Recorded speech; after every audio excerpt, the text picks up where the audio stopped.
What would you do if the person you loved most humiliated you in front of millions, and did it live on television? Would you walk away? Or would something inside you snap? The audience thought they were watching just another dramatic relationship reveal, but what they saw that night would end in tragedy, just minutes after the cameras stopped rolling. This isn't a story about simple betrayal. It's about rage, public shame, and the deadly line between love and obsession. Welcome to Dark Passion, the channel where love, desire, and betrayal spiral into shocking true crime stories. If you're drawn to cases where emotions run high and endings turn fatal, you're in the right place. Before we unravel tonight's chilling story, make sure to hit subscribe and turn on notifications, because each week, we dive into tales that will leave you questioning how well you really know the ones you love. On the night of May 17, 2023, a live television audience gathered in Los Angeles, expecting drama, but no one anticipated the events that would unfold. The show, a reality program infamous for explosive relationship reveals, had a reputation for pushing emotional boundaries. Couples came to test their loyalty, expose secrets, and confront betrayals under the unrelenting glare of studio lights. But this time, the stage drama would bleed into horrifying reality.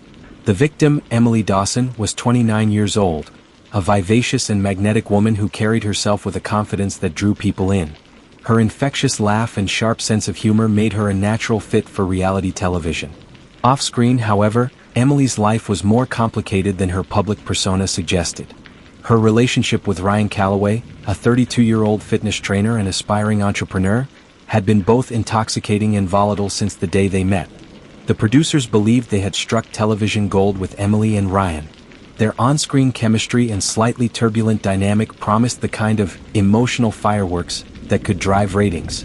And so, when Emily agreed to appear on the show's highly publicized Truth or Betrayal segment, where hidden secrets were revealed, no one imagined how close to the edge they already were. The format of the episode was simple. Partners were brought on stage, questioned by a host, and subjected to pre-recorded confessionals, where one of them revealed a secret unknown to the other. But unlike most couples who had to answer to awkward truths, flirtatious texts, small lies about finances, past indiscretions, Emily's secret was devastating.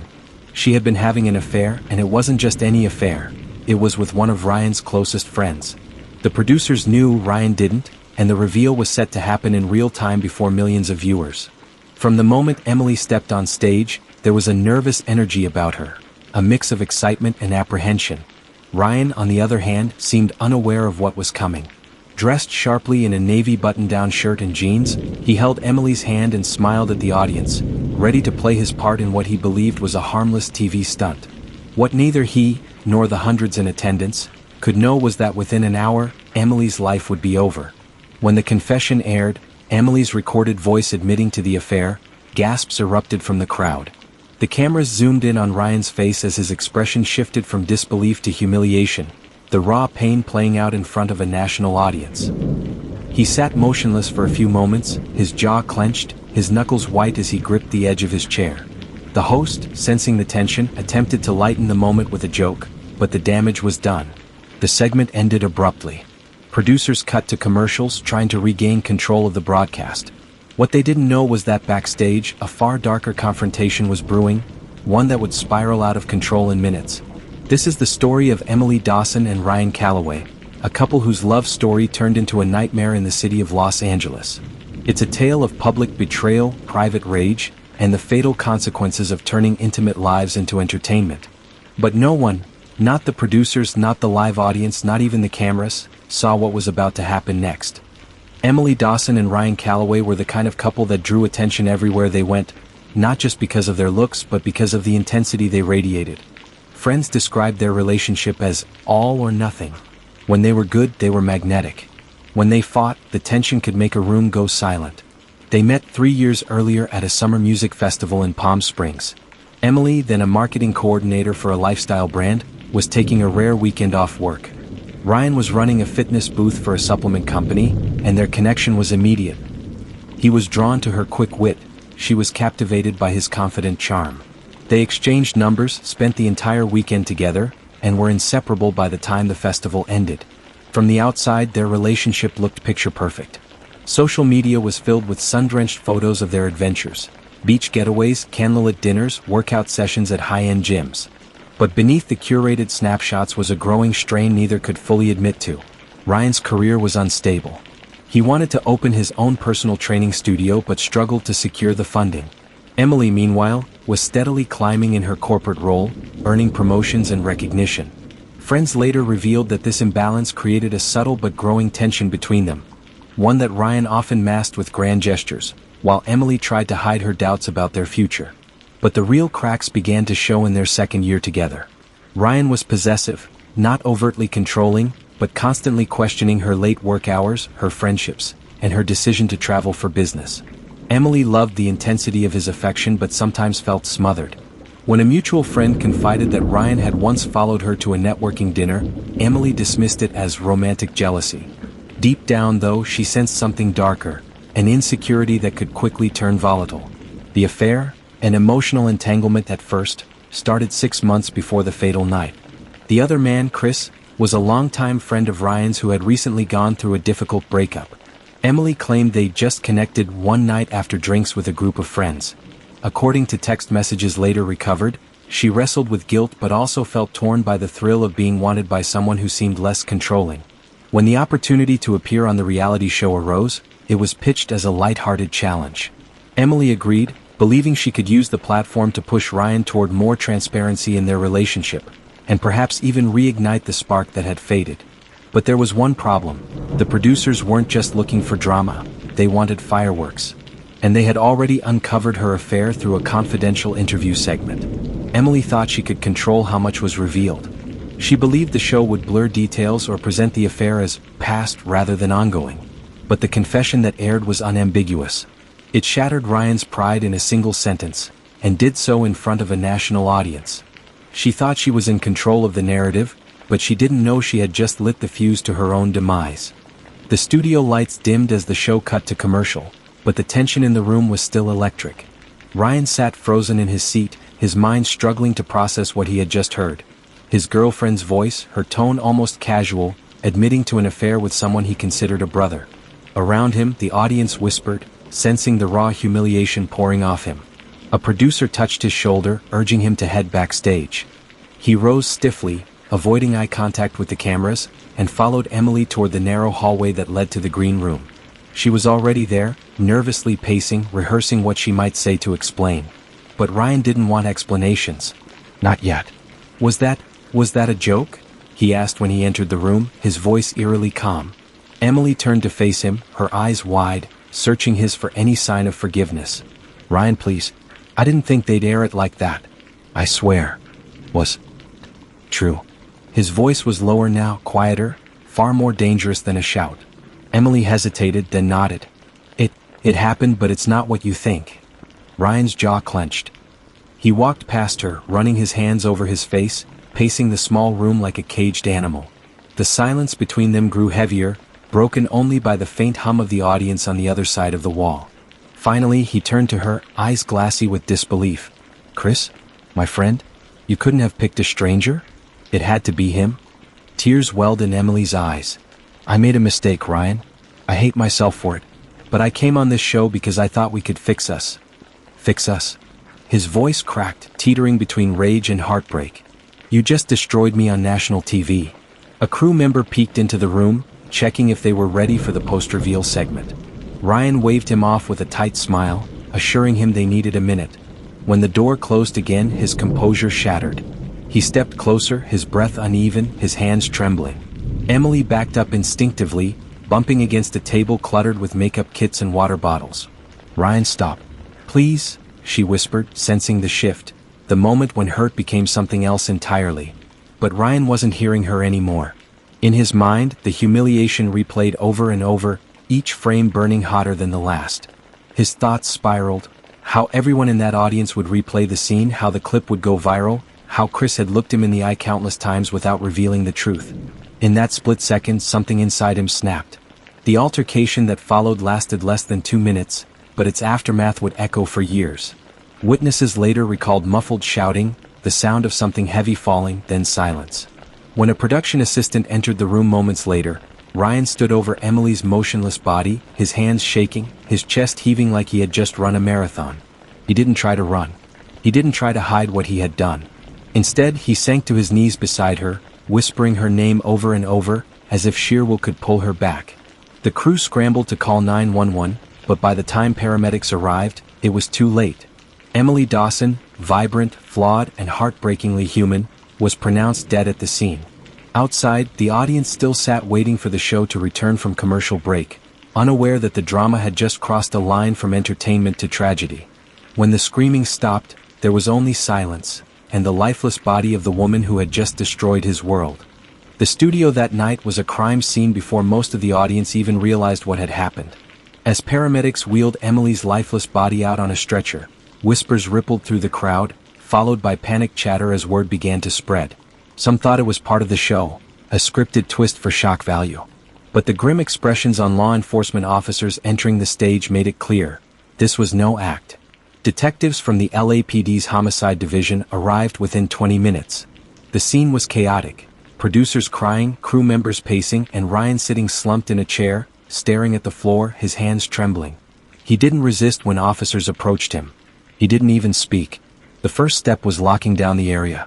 Backstage corridors were sealed, and officers began collecting statements from anyone who had been near the green room in the critical moments before and after Emily's death. Witnesses described the confrontation as intense but not violent, at least not until the final moments. Key witness accounts. A makeup artist recalled hearing raised voices, then a sudden crash, as if something heavy had fallen.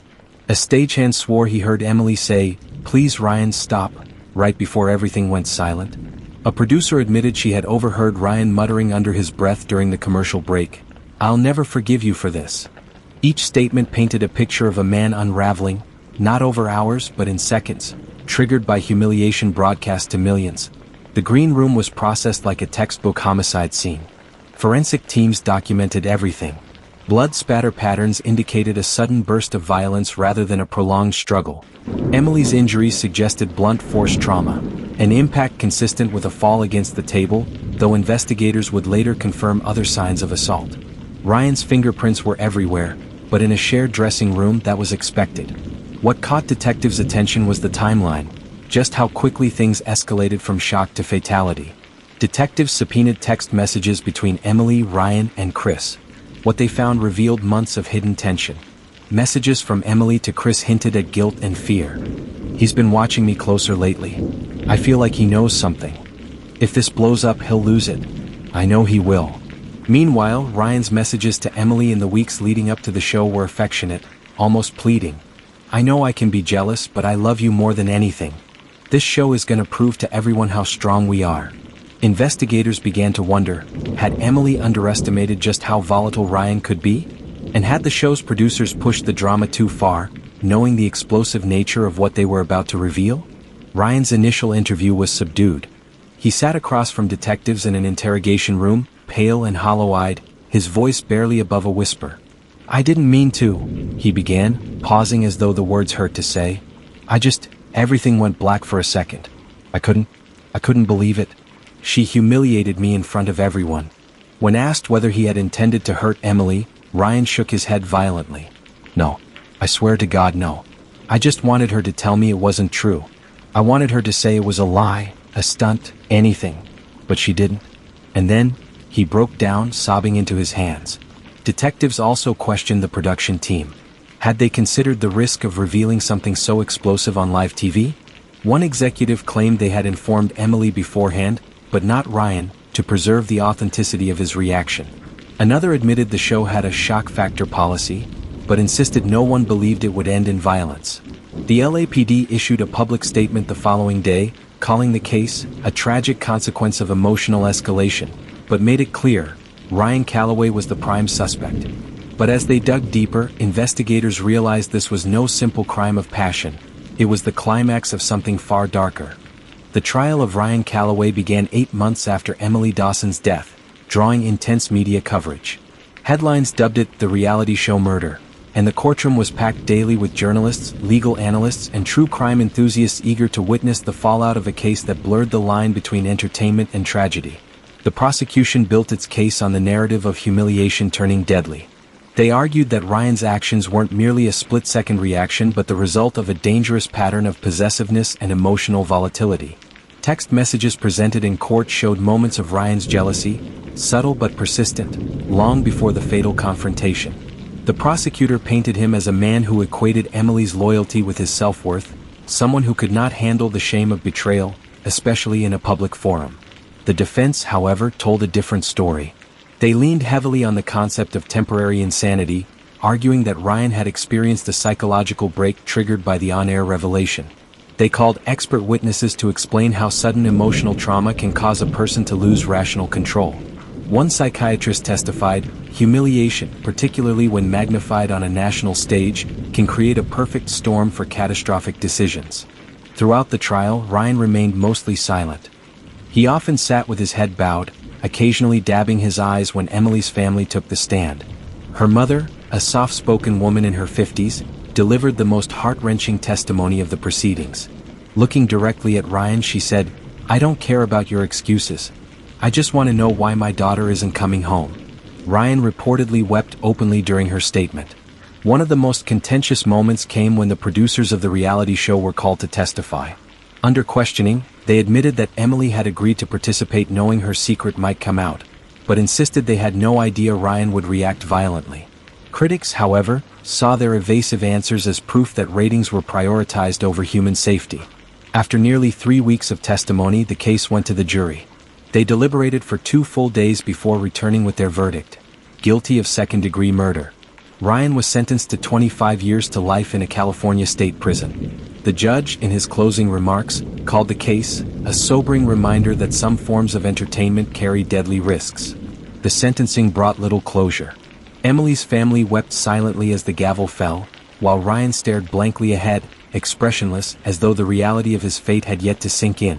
Outside the courthouse, legal commentators debated whether the verdict was just, or whether the show itself had played a role in pushing a troubled man over the edge. Yet long after the gavel fell, one question lingered: was this tragedy inevitable? Crimes of passion are rarely premeditated in the traditional sense.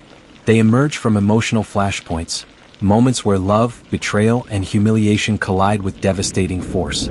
In Ryan Calloway's case, the psychological breakdown began long before the cameras rolled. Humiliation is one of the most powerful emotional catalysts for violence. Psychologists note that public shame, especially when it strikes at the core of identity, can trigger a fight-or-flight response so intense that rational thought collapses. For Ryan, Emily's confession wasn't just a betrayal. It was a televised dismantling of his masculinity, trust, and pride.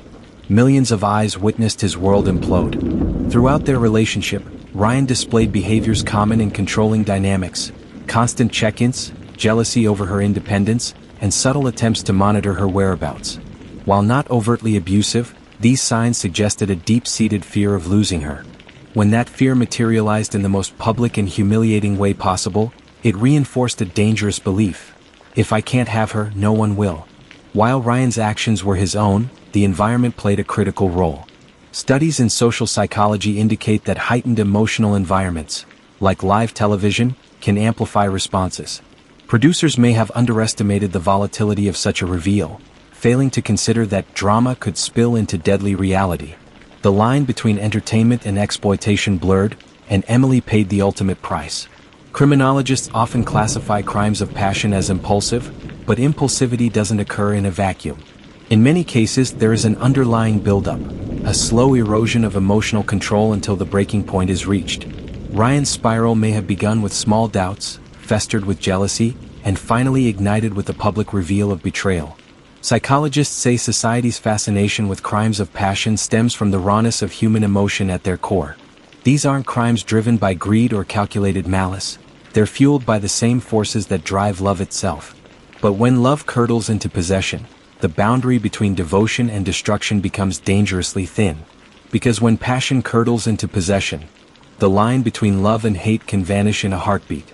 Love can be beautiful, but when it becomes entangled with pride, fear, and control, it can also be deadly.